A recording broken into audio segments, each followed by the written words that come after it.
What is up, guys? Welcome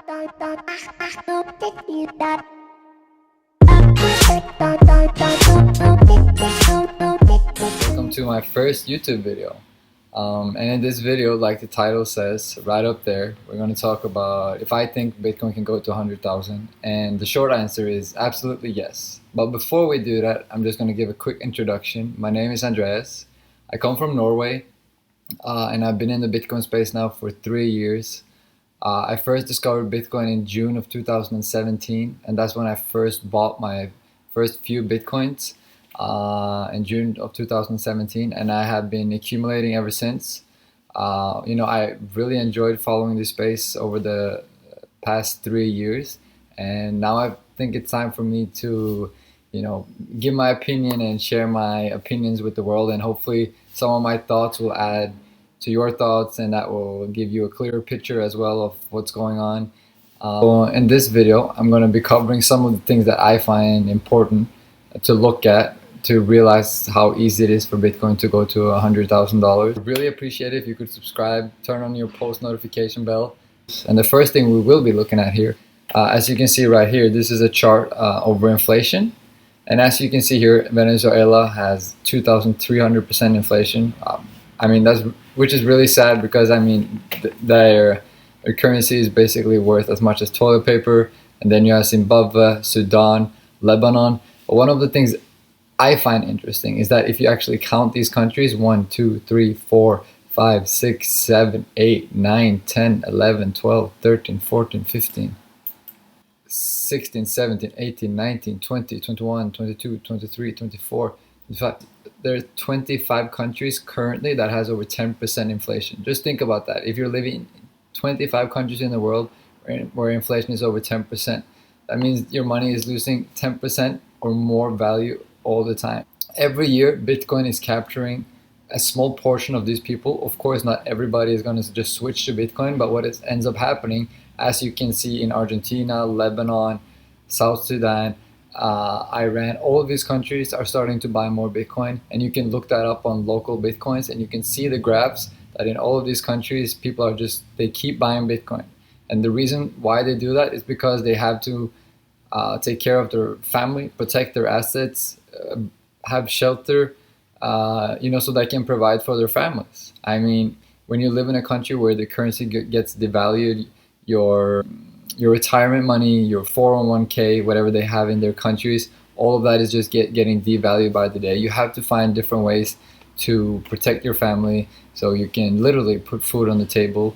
It's really sad, but every year Bitcoiners are capturing more and more of these people, and you can't just hit a reset button on inflation, right? It continues, and fiat currencies are a zero-sum game, which means all fiat currencies go to zero eventually. They have an average lifespan of 27 years.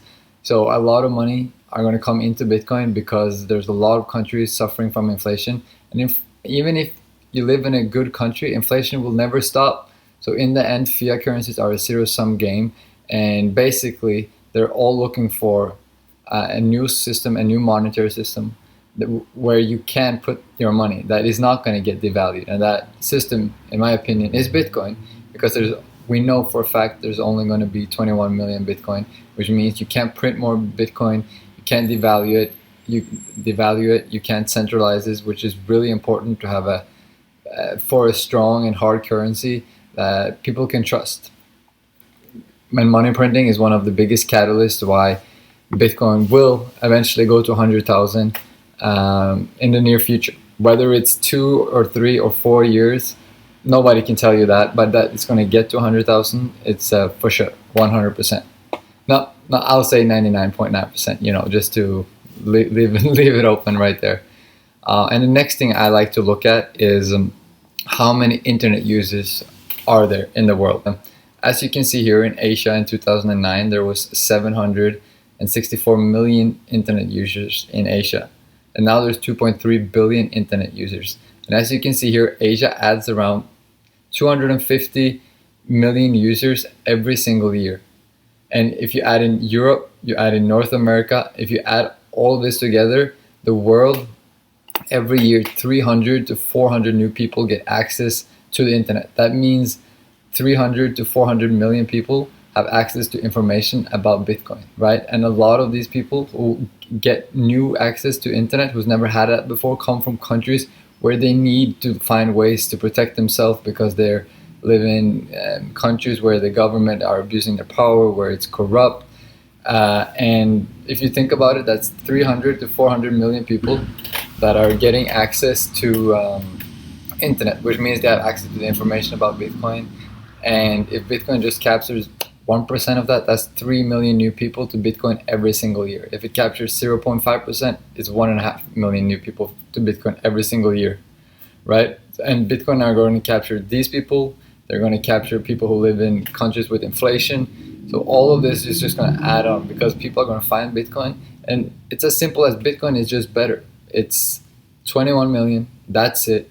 And you know the monetary policy is gets every 4 years. There's the halvening, right? So you know what's going on with Bitcoin, and hence you can trust it more. And this is just another thing that's increasing. In 2019, there was only 4,100 ATMs, and now we're closing in at almost 9,000 ATMs in the world with Bitcoin. You know, which is great for progress and exposure, and people have more access to it. And then you see the Bitcoin hash rate. See here, 2017 we had 3.2 exahashes on the Bitcoin network, and now we're up to 120. So that's you know, that's a 50x or something like that in hash rate, and it keeps going up. Sure, it has its stale moments, but it keeps going up simply because of the positive feedback loop. I can talk more about that later, but that basically has to do with the difficulty adjustments. Every 2 weeks, Bitcoin's difficulty gets adjusted up or down, which means it gets easier or harder, or it costs less or costs more to mine Bitcoin. And it's like its own economy. It has a positive feedback loop, because if the difficulty goes down, then more people wants to mine, and then the difficulty goes up again. So it's like a positive feedback loop. So the hash rate is going up, and while all these things are going on with inflation, more people to the internet, exactly helped that the Federal Reserve has printed $3 trillion.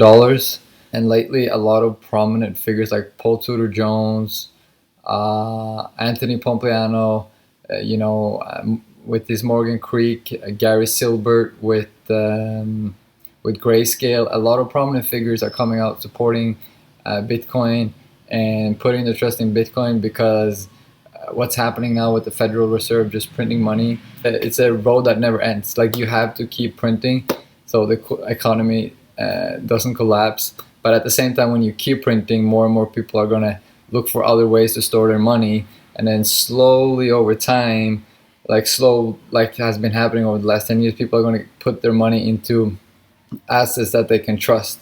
So like Bitcoin, you know, it's only 21 million, and over time more and more people will get educated. And yeah, so it's like for me, it's like a perfect storm.